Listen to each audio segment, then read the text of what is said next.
Americans are capable of achieving extraordinary things when they have the freedom and opportunity to do so. This is American Potential. And here's your host, Jeff Crank. All right, welcome to another edition of American Potential. Thanks for being with us. I'm at the all-staff meeting for Americans for Prosperity in Orlando, Florida. I don't know, 500-600 people, I think, is the number that I heard. It's a staggering number of people, patriots really, who are doing such great work around the country from all the state chapters around America. And we're trying to bring you some of their stories. You know, that's what's so great about this podcast. We're bringing these individual stories to you, and I'm honored to be a part of that. And we've got a great one today. We've talked so much about education because it can go so wrong in education, but once someone gets empowered in education, it can go so right. And we see that so often. When you try and make a student fit a system, it may or it may not work. But what if the student was able to find a system that worked best for their individual learning style? And what if we stop passing students to the next grade until they've mastered the material? Today's podcast guest is a young man who had a tough childhood and a school system that kept passing him on to the next grade without him understanding the material, which just continued to add to his frustrations. He and his two sisters were raised by a single mom, and at the age of 10, their dad was deported back to El Salvador. That's a lot to deal with for a kid. Needless to say, he was angry, and angry kids don't do well. He had some emotional problems, and after one of his outbursts at school, his teacher told him he wouldn't amount to anything. Imagine being told that by a teacher. Despite the teacher, he did find a subject that he was good at, and he enjoyed spending time on it. But it took until his junior year of high school to find the learning environment that worked best for him. And after high school, he went on to join the U.S. Marines, where he was assigned to Marine 1. And after 4 years of serving, he left the Marines and decided to go work in politics. Joshua Solano is the Deputy State Director of Minnesota for Americans for Prosperity. He's our podcast guest on this episode today. Joshua, thanks for being with us. Thanks for having me. Yeah. So first of all, I want to find out a little bit more. Thanks for your service as a U.S. Marine. Thank you so much. Appreciate that. So you were awarded the Presidential Service Badge in the Obama administration, then you went on to serve in the Trump administration as well. So you were on Marine One? Yeah, so I ended up, my background is aviation supply and logistics. Okay. So I went through boot camp, combat school, down to tech school in Meridian, Mississippi, of all places, where I actually competed against 14 Marines for a special assignment. We weren't told what that special assignment would be. Right. And on the last day of that schooling, they basically said, "Hey, Josh," or at the time, actually, "Hey, Private." That was your first name back then. Hey, Private Solano. I might have been a private first class at the time, but "Hey, Solano, you leave in 1 hour. We're sending you to Quantico."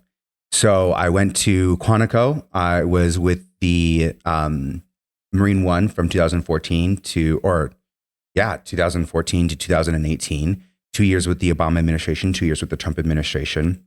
When you receive your full background checks, your top security, secret security clearances, and then you work there for a specific amount of time, then the administration awards you with the Presidential Service Badge.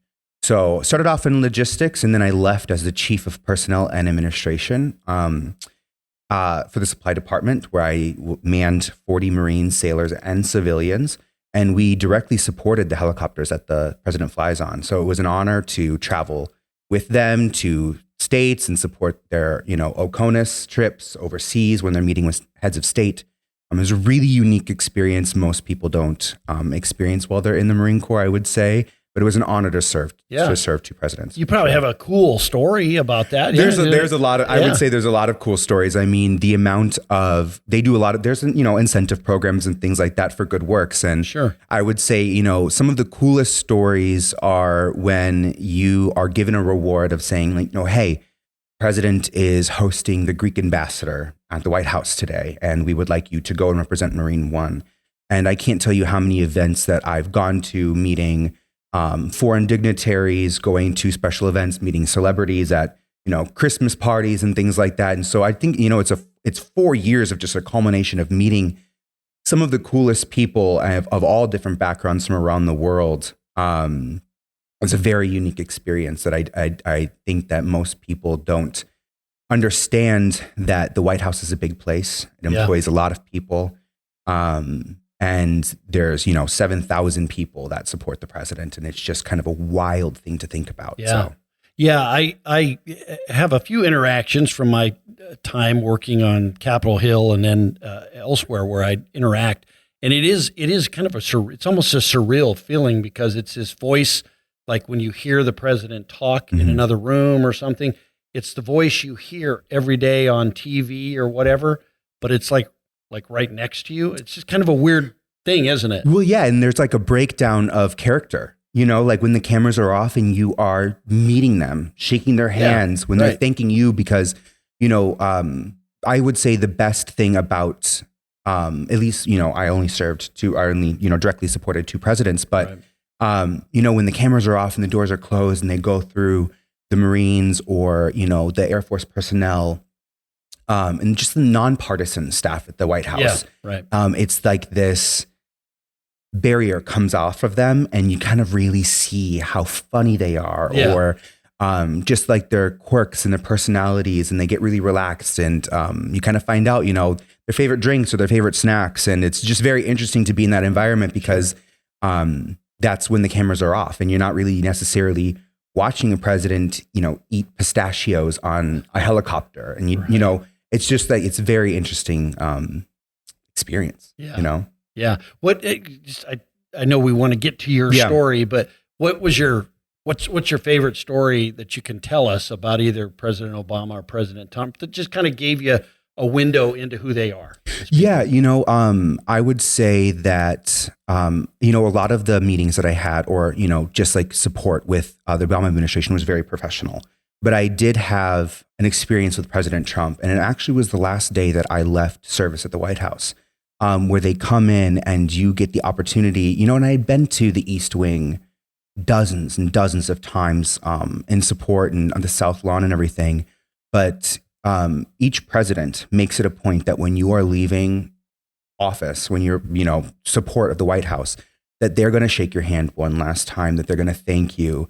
And they're going to, give you a short conversation. So I would say, one of the most personable experiences I had was going to the West Wing, doing that tour and everything that everyone loves. I love history, and I love the White House and institutions. I'm an institutionalist through and through. So that was an honor, but it's stepping into the Oval Office and shaking the hand of, at the time when I left, it was President Donald Trump, shaking their hand and them, thanking you, but then having a candid conversation, for just a couple of minutes while the, White House photographer gets ready for a picture and everything. And just having that really personal moment of saying, President Donald Trump, for instance, you may not have, served my administration the entire time because I left halfway through. But I genuinely thank you for your service and the time that you've, put into this country and this institution. And that was probably the best moment, was my last day, because sometimes, especially in the military, you feel like you hear "thank you for your service" a lot. Mm-hmm. And until it really means something from the top, is where I really said, that is recognizable. Yeah. It's something that's really emotional, because there's a lot of blood and a lot of sweat and a lot of tears going into serving your country. And that recognition is just incredible. Yeah. So, well, that's great. Yeah, it's a great story. I love to hear those kinds of stories, so it kind of connects people to who they are. And you realize when you're around people like that, whether it's the president or a member of Congress or what, they're regular people, mm-hmm. right? They have the same things that happen in their life, that, they have good days and bad days and all of that stuff. So that's awesome. So let's talk about you growing up. Obviously, I told a little bit about your story, and we had this sort of one-size-fits-all school system that you didn't do well in. And then it wasn't until you found a better way to educate yourself that that you really started thriving. But I'm sure that wasn't easy. How did that affect your ability to learn? I mean, it affected everything. My father was an immigrant from El Salvador. My first language wasn't English. And so, it was one of those things where my mom made it a point to go to Gap. So I went, to preschool and all of that, learn socialization, try to learn English as much as possible. But, early on, I had learning issues, comprehension issues, especially with math and numbers and reading. And going through the second grade, that's when the school decided to put me into intensive ESL for second language learners. And I was always behind. By third grade, I'd done really well getting ahead in reading comprehension and writing and speaking. And but I fell in other areas like math. And by the time I was in fifth grade, I'd never progressed beyond third grade math. It was just something that kind of like the teacher tried to spend extra time on me, but the classroom sizes and everything like that are a little too big. And I remember when I was in fifth grade, one of my main teachers said, I just don't know why you don't get it. You've had since third grade to learn how to do this division or how to do kind of like this really simple algebra kind of, or square roots. And I just never, and I can't do square roots to this day, but I don't know who can. Either. I don't know that one. I don't know who can. I can't do it either. But it's like one of those things to where you sit there and you just kind of, you have teachers, people that are supposed to be, there to, construct a learning environment that makes you excel. And by the time I was in fifth grade, my father had already been arrested and then he was on his way to deportation by the time I was 10 years old. I was a really troubled kid. I had a lot of angry outbursts, like you said before. It was a very emotional time, and that would go through, for any kid, there's a lot of families in this country that, come from immigrants and, the story isn't always a happy ending. And that, that affects the family life. It affects the home life. And that goes directly into problems at school. And so I do remember after that incident, that fifth grade teacher towards the end of the school year told me the only reason why I'm going to middle school is because of No Child Left Behind. Otherwise he would have, failed me. And so then I think it was at that moment that at least my mom also recognized that the system was failing, something was wrong. Mm-hmm. I shouldn't have progressed. I was facing issues. There should have been counseling or mental help and things like that, but there also should have been a system to where I learned how to do math or science correctly. And instead, I decided that I was just going to be good at one or two things because I could skate on by. I could just get to the next grade level. There's no worries. A D is fine. But there's no excellence in that. There's no progressing skills because the whole point of education is that you become well-rounded. Mm-hmm. And you learn those skills so that you can go on to college or the military or, straight to work or straight to trades. But there was no well-roundedness for me, if that's a word. But there were, I had to rely heavily on two things that found that I was just below average. And some teachers tried to help, but I would say, there was a sixth grade teacher, told me that I was going to fail. A seventh grade teacher told me that I was going to fail, that I was never going to make it. All the way through, it got so bad, my mom decided to pull me out because she was planning on moving. She was just planning on leaving the state, leaving the country even to go live with family in Israel. Mm-hmm. So she pulled me out to homeschool. And because she was a single mom working two jobs, that was difficult in itself. Sure. And it worked for my sisters. Homeschool worked so much better for my sisters than traditional schooling did. But for me, even that environment wasn't helpful. And so I feel like I've had so many different experiences with traditional schooling, and then trying to homeschool and trying to find this niche that worked for me. And it wasn't until, like you said, I was a junior. There's a magnet school in the public school system in the district that I grew up in, where their entire system is completely different. It was supported by the public school system, District 196, and they pulled from all 4 high schools in the district. But their learning structure and their learning style was completely different. It was based off of debate and comprehension and public speaking and writing and essays. There was no tests. The tests were essays, or the tests were speeches or debates between instructors or peers.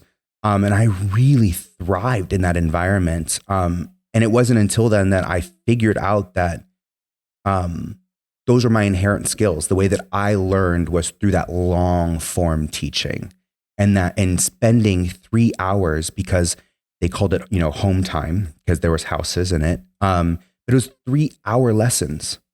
And I needed that. I was a student that needed that extra time. Yeah. I needed 3-hour lessons to understand the world around me.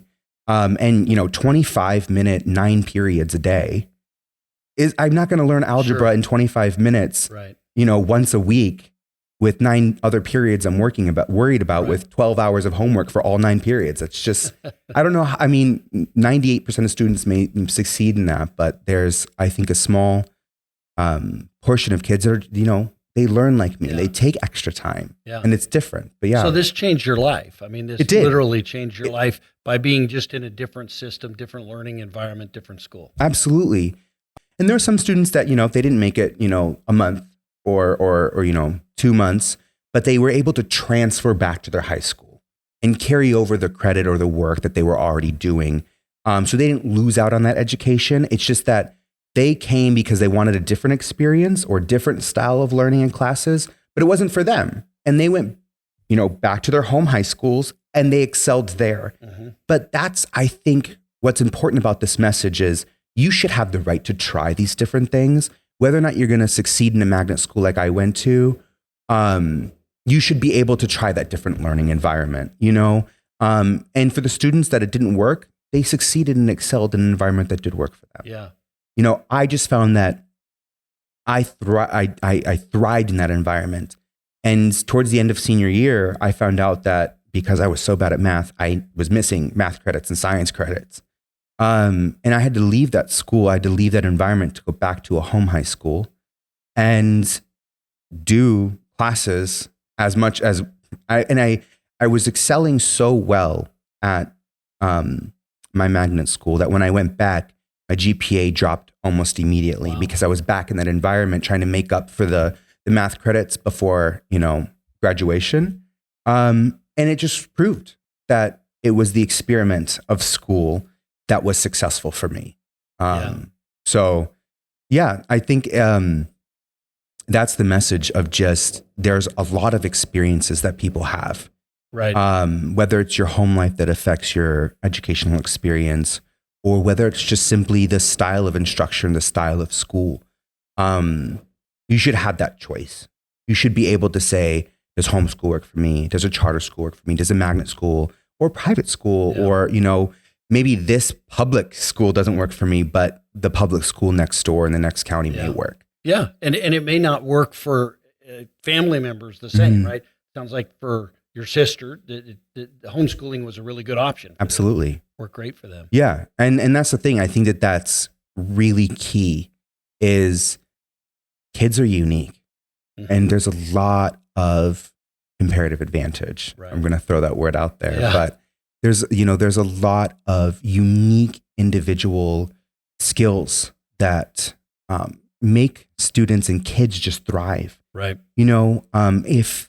If they're not good at one thing, but they're super good at math or they're super good at sciences, there should be a STEM option for those kids, right? That was not going to be for me. I can tell you right now, I wasn't going to a STEM school. But those options should be available and parents should be able to give those children the opportunity. Right. So after you graduated high school, you didn't want to go to college? No, because I just let everyone, even friends and family, tell me that, you barely graduated. Why would you go back? Why would you go back to an environment of you're just going to hate it? I think you're going to hate college. Why would you do that? And so I just sat on my thumbs for 9 months and I really fed into that. I really fed into that calling back to those teachers saying that I'm never going to make it or I'm never going to be anything. And that, your childhood dreams are just not going to make any sense. If you're not good, how are you going to be? Because, ever since I was 12 years old, I wanted to get into politics. Right. And, you'd have instructors and friends, be, you're never going to get into the Naval Academy with that mindset because you're not good at anything. And so I really let that eat at me. And so I just didn't go to college because of that negativity. Mm-hmm. I found a home and I found a family in the Marine Corps. Believe it or not, I was 285 pounds. I was a really big kid.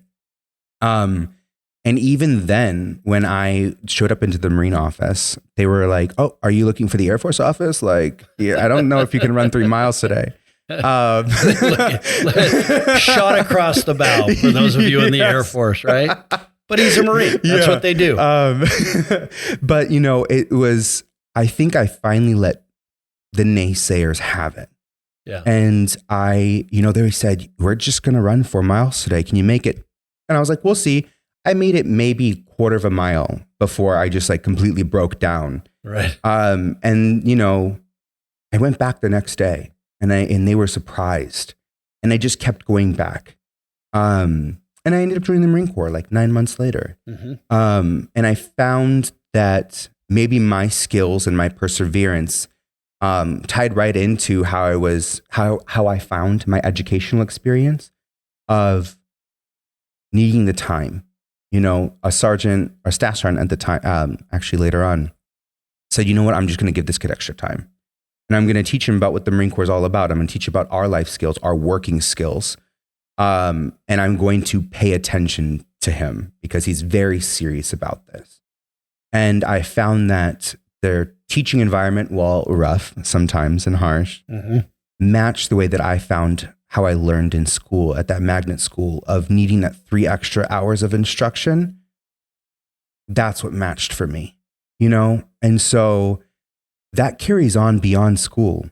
The way that you learn in K through 12, that learning style is never going to change for me. Right. Work today.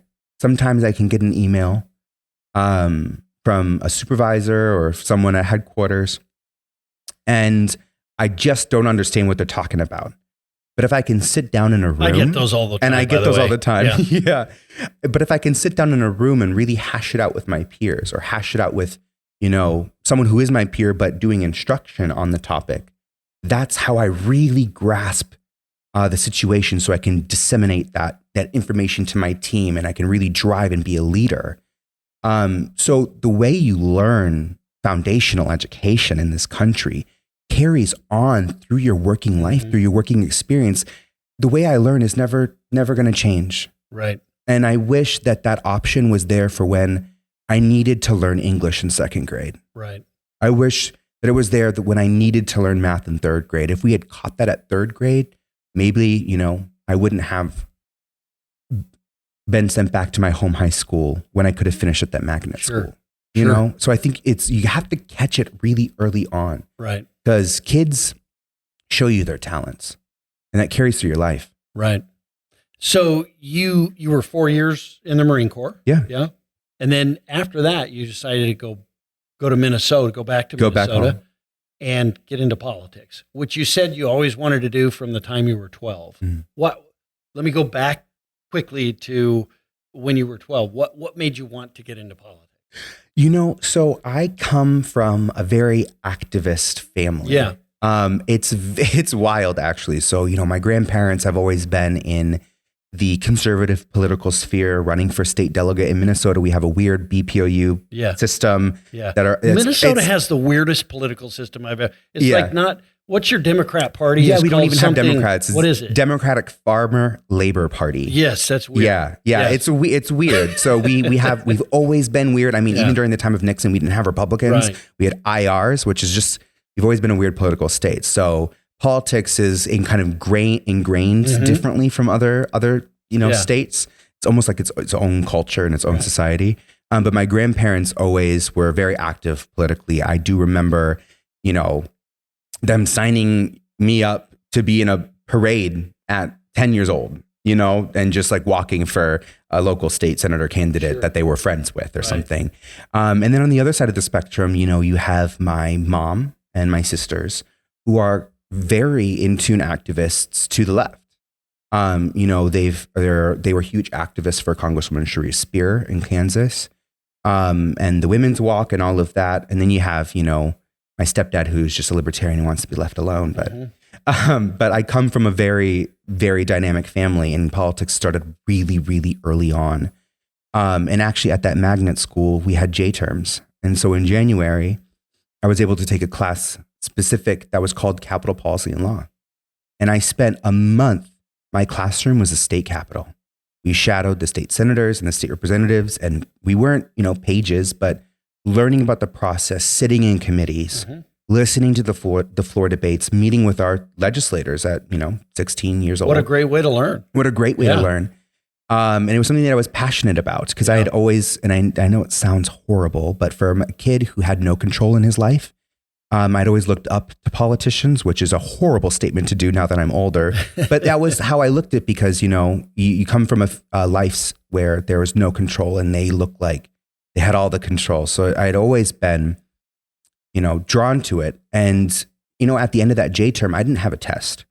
I had a speech and an essay about what I learned, what was my thoughts going through, what was being debated, and what my opinion was on that.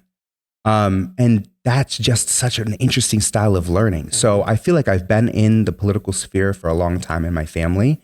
They're always fighting for something different. And sounds like they're fighting at least, right? I mean, you must have very interesting discussions. Yeah, even today. I mean, I will say sometimes I would say at family dinners and Thanksgivings or Passovers, and the conversations can be a little weird. And sometimes I will be the bad guy and shut down the conversations because I believe in bridging divides.